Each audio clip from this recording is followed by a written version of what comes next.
பிரியமானவர்களே, ஆண்டவராகிய இயேசு கிறிஸ்துவின் நாமத்தினாலே உங்கள் யாவரையும் அன்போடு கூட நான் வாழ்த்துகிறேன். ஆண்டவர் கிருபையாய் நமக்கு கொடுத்த இந்த புதிய நாளுக்காக முதலாவது நாம் ஆண்டவருக்கு நன்றி சொல்லுவோம். கூப்பிட்டேன், பதில் வந்தது,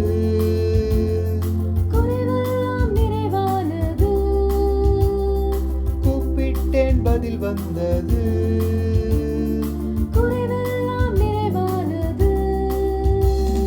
மகிமையின் ராஜாவர், மகிமையின் ராஜாவர், மகத்துவமானவரே, இயேசு மகத்துவமானவரே.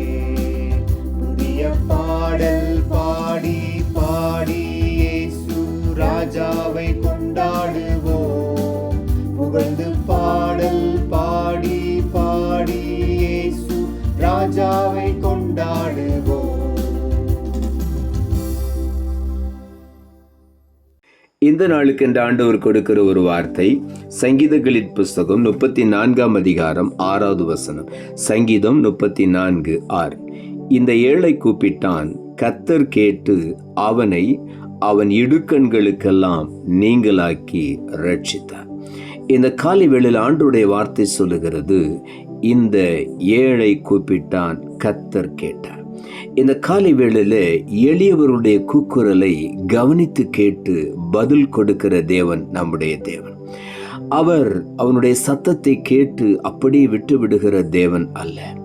அவனுடைய தேவைகளை அறிந்து அவனுக்கு அதிசயங்களை அற்புதங்களை செய்கிற தேவனாயிருக்கிறார். ஆகவே இந்த காலை வேளையில, ஐயோ நான் ஒரு ஏழை, என்னை யாருமே கவனிக்கவில்லை, எனக்கு உதவுவதற்கு யாரும் முன்வரவில்லை என்று ஒருவேளை நீங்கள் சோர்ந்து போய் உட்கார்ந்திருக்கலாம். இந்த காலை வேளையிலே உங்கள் கூப்பிடுதலை ஆண்டவர் கேட்கிறார். அவர் கேட்கிறது மாத்திரமல்ல, நமக்கு என்ன இடுக்கண்கள் இருக்கிறதோ அந்த இடுக்கண்களுக்கெல்லாம் நீங்களாக்கி நம்மை ரட்சித்து ஆசீர்வதிக்கிற தேவனாயிருக்கிறார்.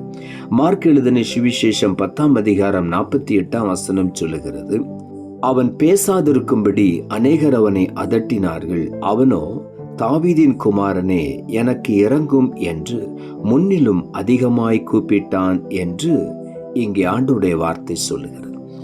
இங்கே ஆண்டவர் பர்திமேயு என்கிற குருடனை ஆண்டவர் எரிகோ பட்டணத்தின் வாசலிலே அவர் சந்திக்கிறார். பிறவியிலே குருடன், பிச்சை எடுக்க அவனை கொண்டு அந்த இடத்துல உட்கார வைப்பார்கள், ஜனங்கள் போகிற வருகிற இடத்தில்.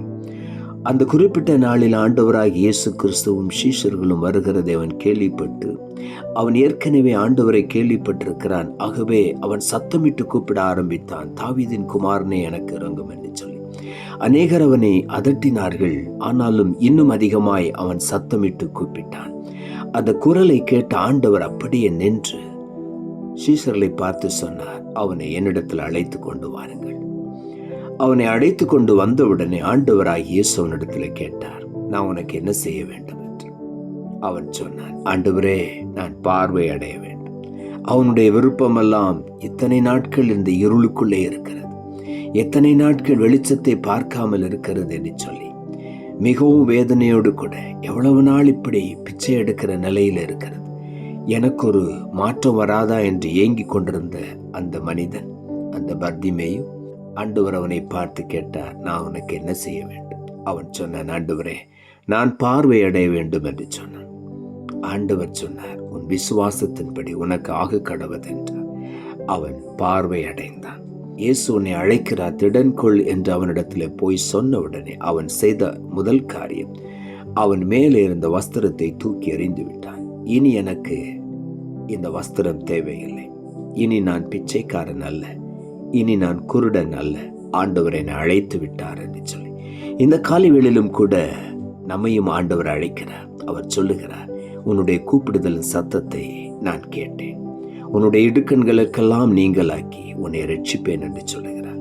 சங்கீதங்களின் புஸ்தகம் 22 அதிகாரம் 24 வசனம் சொல்லுகிறது, உபத்திரவப்பட்டவனுடைய உபத்திரவத்தை அவர் அற்பமாய் எண்ணாமலும் அருவருக்காமலும் தம்முடைய முகத்தை அவனுக்கு மறைக்காமலும் இருந்து தம்மை நோக்கி அவன் கூப்பிடுகையில் அவனை கேட்டருளினார். இந்த காலை வேளையில பல உபத்திரவங்கள் பல பசி, பட்டினி, பஞ்சம், வேதனை, நெருக்கம், இந்த சூழ்நிலைகளை கடந்து வந்து கொண்டிருக்கிற உங்களை பார்த்து ஆண்டவர் சொல்லுகிறார், நான் ஒருபோது உங்களை அருவருக்க மாட்டேன், என் முகத்தை உங்களுக்கு மறைக்க மாட்டேன். இப்பொழுது நீங்கள் கூப்பிடும் பொழுது உங்கள் சத்தத்தை கேட்டு உங்களுக்கு நான் பதில் கொடுப்பேன் என்று ஆண்டவர் சொல்லுகிறார். ஆகவே உள்ளத்தின் ஆழத்திலிருந்து ஆண்டவருக்கு நன்றி சொல்லுவோம். உண்மையாய் அவரை நோக்கி நாம் கூப்பிடுவோம். சங்கீதங்களின் புஸ்தகம் 72 அதிகாரம் 12 சொல்லுகிறது, கூப்பிடுகிற எளியவனையும் உதவியற்ற சிறுமையானவனையும் அவர் விடுவிப்பார். நாம் அவரை கூப்பிட வேண்டும், அவ்வளவுதான். என்னை நோக்கி கூப்பிடு என்று சொல்லுகிறார். சங்கீதங்களின் புஸ்தகம் 72 அதிகாரம் 4 சொல்லுகிறது, ஜனத்தில் சிறுமைப்படுகிறவர்களை அவர் நியாயம் விசாரித்து ஏழையின் பிள்ளைகளை ரட்சித்து இடுக்கண் செய்கிறவனை நொறுக்குவார் என்று வேதம் சொல்லுகிறது.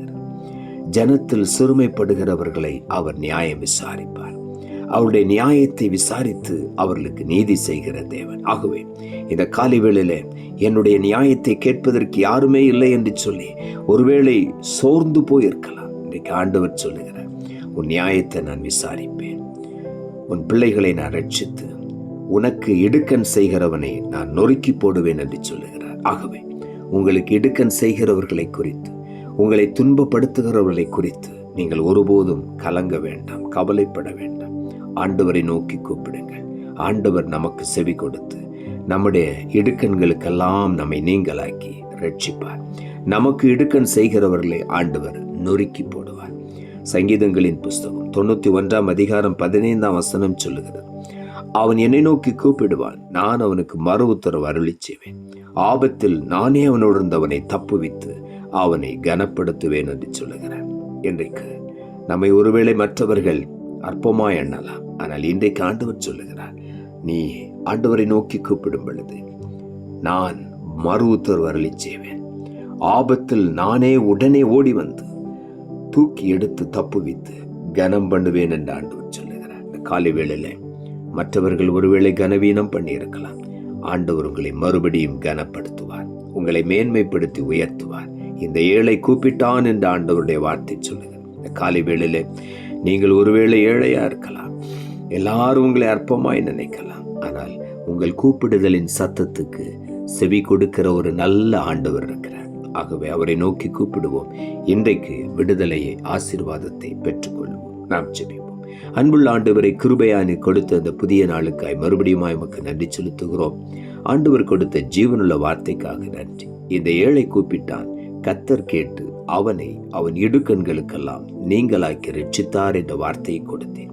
வசனத்தை கேட்டுக்கொண்டிருக்கிற ஒவ்வொருடைய வாழ்க்கையிலும் ஏழை என்று சொல்லி எல்லாராலும் புறக்கணிக்கப்பட்டு ஒதுக்கப்பட்ட நிலையில் அந்த வீதியிலே உட்கார்ந்து பிச்சை கேட்டுக்கொண்டிருந்த பர்திமேவை போல ஒருவேளை ஒடுங்கி போயிருக்கலாம். இந்த காலை வேளையில் அவர்களுமை நோக்கி கூப்பிடும் பொழுது நேர கவனமாய் கேட்டு அவர்களுடைய எல்லா இடுக்கண்களுக்கும் நீங்களாக்கி இன்றைக்கு நீ ரட்சிக்கிறபடியினால் உமக்கு நன்றி. ஒருபோது நீ திக்கற்றவர்களை அப்படியே விட்டு விடுகிற தேவன் அல்ல, அவருடைய நியாயத்தை விசாரிக்கிற தேவன், உதவியற்ற சிறுமையானவனை விடுவிக்கிற தேவன். இந்த காலை வேளையில் சிறுமைப்படுத்தப்பட்டு என்னுடைய நியாயத்தை கேட்பதற்கு யாருமே இல்லை என்று சொல்லி நொறுங்கி போயிருக்கிற ஒவ்வொருவரையும் இந்த காலை வேளையில ஆண்டவர் விடுவித்து ஆசீர்வதித்து உயர்த்தி மேன்மைப்படுத்துகிறபடியினால் உமக்கு நன்றி தாழ்த்துகிறோம். இரட்சகர் இயேசுவின் நாமத்தில் ஜெபிக்கிறோம் நல்ல பிதாவே, ஆமென்.